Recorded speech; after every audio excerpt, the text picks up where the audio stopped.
But first, catching out a slippery psychic. For the past year, we've been investigating Karina, who also goes by the name Alana. As you'll see, her so-called predictions come at a hefty price. In one case, more than $50,000. Some of them give you 10, 20, 30, $40,000. Now, why don't you go and get away now before you get paid. Karina the Clairvoyant in full rip-off mode. And there's no question whatsoever in your mind that this is the same woman. Oh, exactly the same. It is the same woman. I know for a fact. When Paul was fleeced by Karina, she was using the name Alana. With his marriage on the rocks, Paul turned to a clairvoyant he saw advertised in his local newspaper. It began with a $60 card reading. And she said, when I go home, you'll probably find that a few light globes will blow. So when I came back here, I found it, funny enough, one of the downlights blew straight away and one upstairs blew. Paul was now hooked, and Alana reeled him in slowly. Oh, she told me that I had a curse put on by someone in the family. The good news for Paul was she could help, at a price. First, there was the rock in a glass of salty water, $1,000. To remove a curse on the family dog, $700. Droplets of liquid around the boundary of the house, $900. The cash continued to flow. Finally, she orchestrated a special ceremony involving a bath. The water bottled and sent overseas for prayer by a psychic higher order. But cleansing the soul doesn't come cheap. $18,000 in cash. And how many times did you do that? A few times, probably about 3 or 4 times.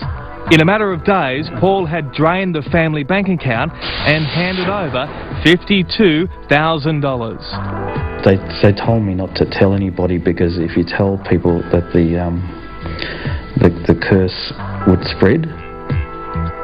Finally, realising he'd been scammed, Paul called Alana to get his money back.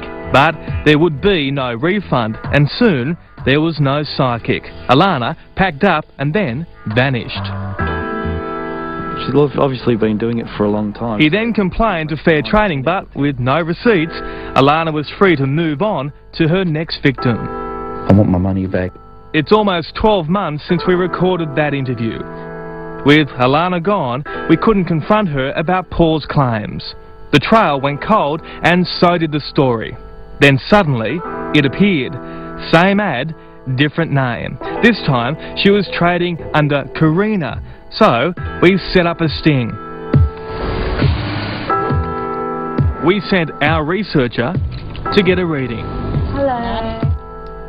She told me that she would stop my boyfriend from cheating on me, get rid of the other woman, get my job back, and cure my life, and get rid of all curses, so... But it came at a cost.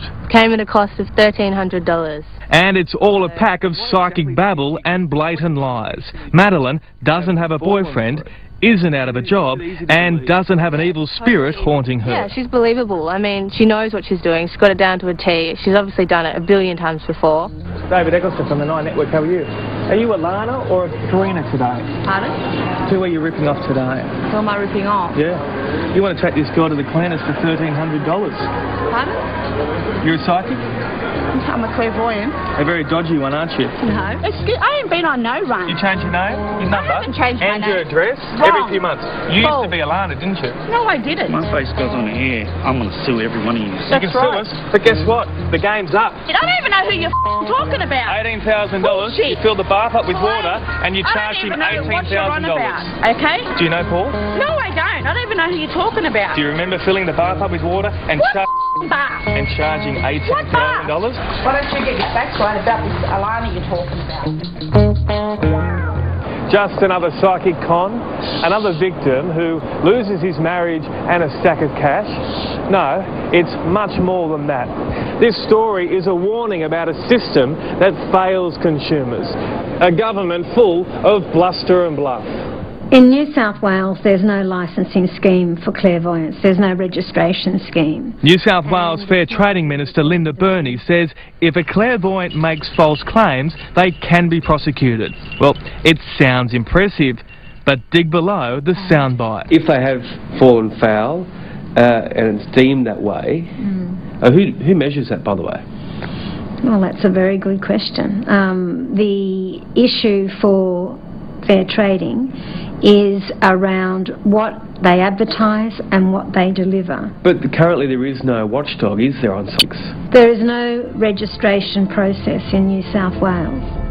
So a flood of complaints won't stop someone like Karina moving on to your suburb.